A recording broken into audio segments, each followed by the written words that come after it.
Hello. Welcome to this training called the Chain of Effects. Imagine this common scenario. A building occupant has asked you to change the temperature or increase the flow of fresh air. They say it's too hot in here. It's too cold in here. It's stuffy in here. And so what do you do?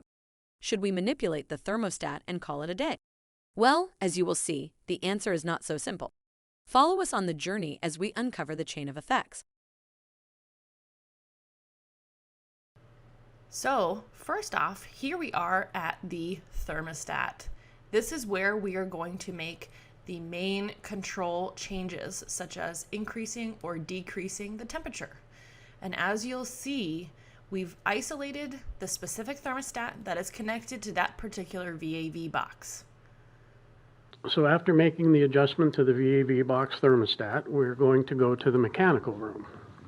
So this would be the VAV box that we adjusted the thermostat for, and what would take place is inside the VAV box, it would start driving the damper motor open to allow more air to flow through. We can hear the air increasing, and what that's going to do is that's going to cause the static pressure to drop in the high pressure line. It's actually a medium pressure line, and that's going to cause the air handler to speed up. So now we're going to enter the mechanical room where the air handler for this level is housed. This would be typical of a mechanical room where there's a chilled water system. It's driven by a variable frequency drive.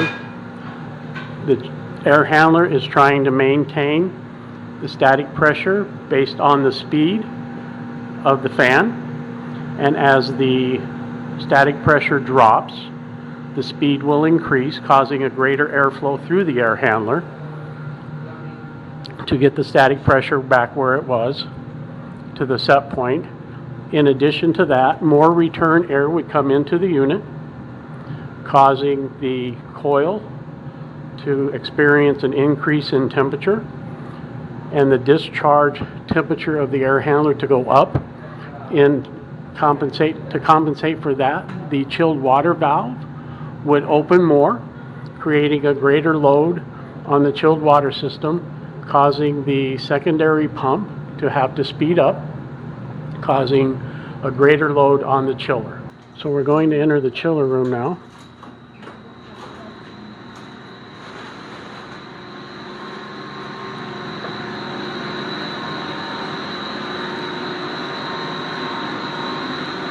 As we were up in the mechanical room, I mentioned the secondary pumps on the chilled water loop would need to be increasing their speed. These are the pumps.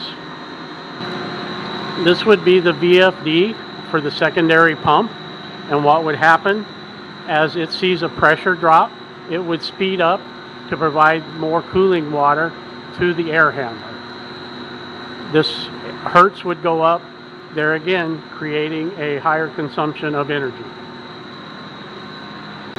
So these are the secondary pumps, these are the primary pumps. The primary pump just runs the water through the chiller. The secondary pump puts it out to the building, and based on what's happening out there, it will draw water off of the primary, which puts cold water out. So these are the secondary pumps that I discussed would have to increase the water flow to the air handler, which in turn would cause more warm water to go into the chiller, causing the chiller to ramp up, and it would increase the full load amps. There again, consuming more energy. As the chiller removes the heat from the water, it puts it into the condenser water, which in turn is sent out to the cooling towers with the condenser water pumps. That cascades effects causes the cooling tower to have to speed up the fan to discharge the heat. So these are the cooling towers for the chillers. As the chiller load increases, the fans will have to speed up on the cooling towers in order to remove the heat that is being added by the extra load.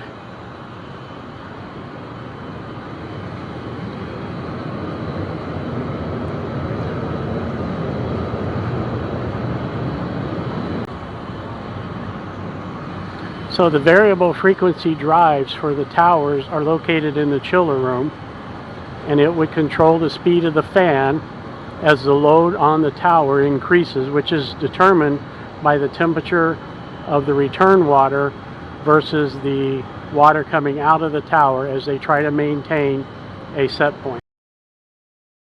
So there you have it, the chain of effects. We took you from the thermostat, to the VAV box, to the mechanical room, to the chiller room, and lastly, the cooling towers. Thanks for watching, and think twice when someone asks you to change that set point.